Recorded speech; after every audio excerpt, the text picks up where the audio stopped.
In this lecture, you are going to learn about managers, clerical workers, and the cult of domesticity.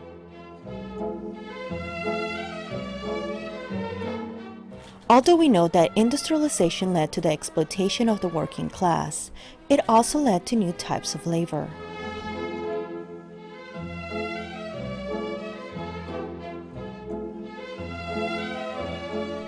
It led to white-collar workers and the development of a rising middle class and the cult of domesticity. Business expansion and consolidation led to a managerial revolution, creating a new class of managers, the majority of whom were white men that held high school diplomas.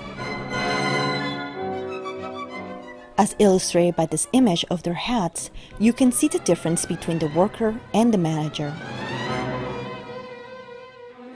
The miner's world was dark and dangerous. An open flame provided the only light, and the clock cap barely kept lamps sought away. In contrast, the manager's hat was smooth and stylish. Coal mine owners and superintendents rarely went underground. Managers concentrated on business decisions such as arranging transportation and selling the product. As businesses became larger, the need for more elaborate and exact records grew, and it led to the hiring of more office workers, creating secretarial work opportunities for literate white women. At the same time, more women were becoming educated and thus, with their new training, could become office workers. The invention of the typewriter makes a huge difference in this respect, as fast, slim fingers are presumed to be better at using the typewriter.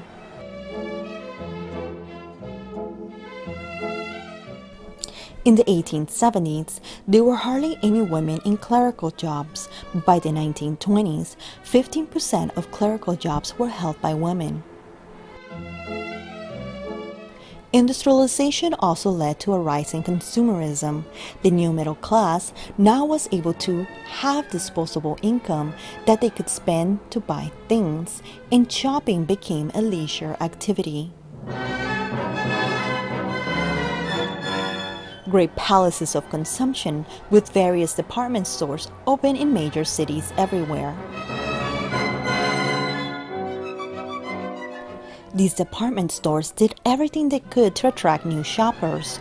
For example, Marshall Field created a bargain basement to cater to less affluent consumers and to sell overstocked goods.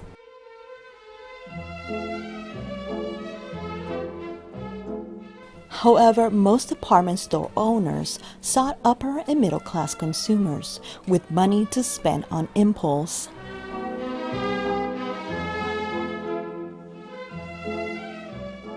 Since the working class lacked the time to shop as a leisure activity.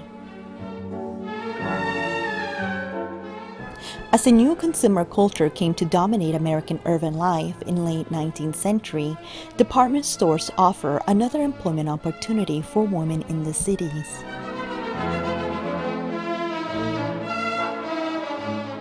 The department sale clerk became a sought job for young women, and although it was not necessarily well paid, it was seen as a better job than working in a factory. In this image, you see various women working with pneumatic tubes that ran through the store. These tubes allow managers to closely supervise the money and hire less skilled sales clerks.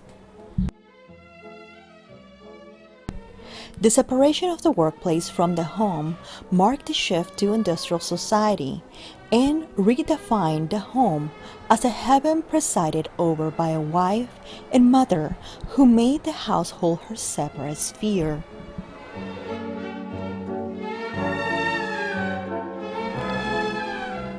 The cult of domesticity was a 19th century belief that women's place was in the home, where they should create heavens for their families.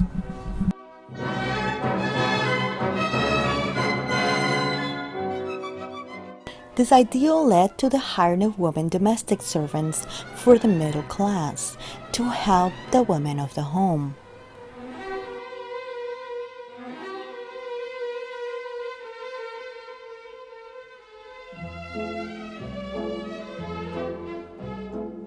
The cult of domesticity and the elaboration of the middle-class home gave rise to the live-in servant in the North, replacing the hired girl of the previous century. The South continued to rely on poorly paid black female help. Servants resented the long workday and lack of privacy. Domestic service became the occupation of last resort for working-class women. Ironically, domestics gave women of the white middle class freedom by giving them more time to spend with their children or to pursue club work or reform activism.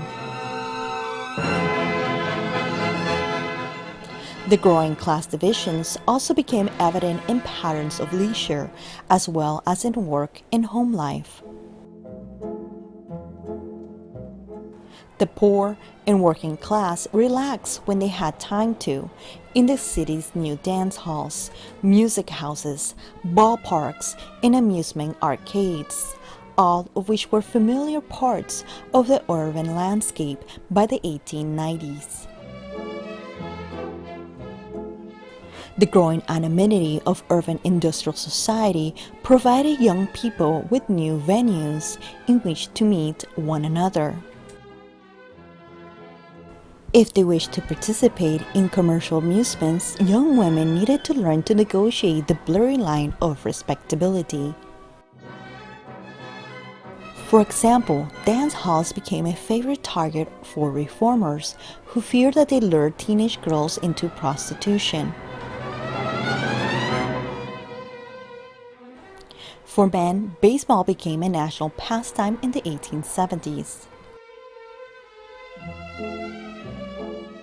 The increasing commercialization of entertainment in the late 19th century was best seen at Coney Island, the site of some of the largest and most elaborate amusement parks in the country.